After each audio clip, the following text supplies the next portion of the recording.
শুক্রবার দুপুর 2টার সময় আল্লাহর এই খাস নামটি 7 বার পাঠ করুন আর নিজ চোখে ফলাফল দেখুন। আপনি ফলাফল দেখে আপনি নিজেই অবাক হয়ে যাবেন।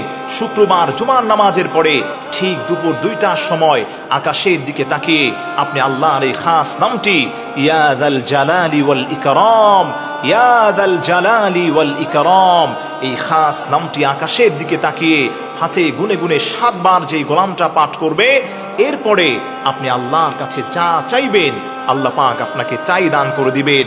দেয়ালে পিঠ ঠেকে গেছে, আপনার চারিপাশে কেউ নাই, আপনি দোয়াটা পড়েন, আল্লাহর কাছে যা চাইবেন আল্লাহ পাক আপনাকে তাই দান করবেন। মুসিবতে আছেন, আল্লাহ আপনাকে উদ্ধার করে দিবেন। অনেক শরীরের মধ্যে রোগ বাসা বেঁধে দিয়েছে, ডায়াবেটিস অনেক বেড়ে গিয়েছে, রক্ত শূন্যতা দেখা দিয়েছে, হার রকমের বিপদ মুসিবত অসুস্থতায় আছেন। আল্লাহর এই খাস নামটি ঠিক শুক্রবার দুপুর 2টার সময় আল্লাহর কাছে আপনি 7 বার পাঠ করেন, ফলাফল দেখে আপনি নিজে অবাক হয়ে যাবেন। অনেকের ছেলে মেয়েগুলো কথা শোনে না, পিতামাতার অবাধ্য হয়ে আছে।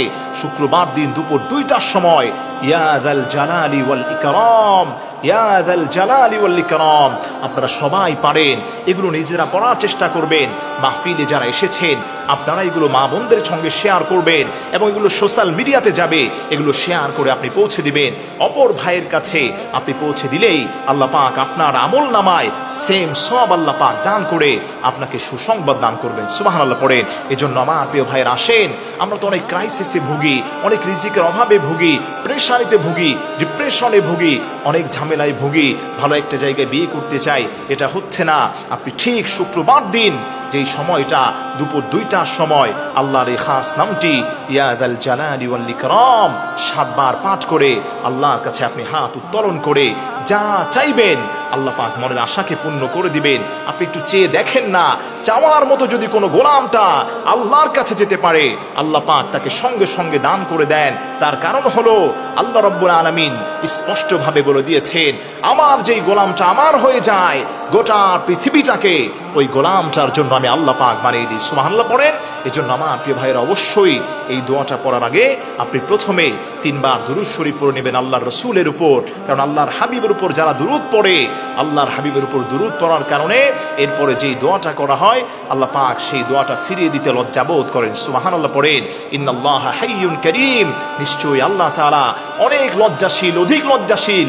কোন গোলাম যদি আল্লাহর কাছে হাত উত্তোলন করে আল্লাহ পাক বলেন ওই গোলামটা হাত উঠাতে দেরি হবে, ওই গোলামটার হাত যা চাইবে আমি আল্লাহ পাক কিছু না দিতে পারলে আমি আল্লাহ পাক বড় লজ্জাবোধ করি, আমি আল্লাহ পাক নিজের কাছে নিজেকে ছোট মনে করি। এজন্য আমার প্রিয় ভাইরা আল্লাহ পাক অত্যন্ত লজ্জাশীল, আল্লাহ পাক পরম দয়ালু।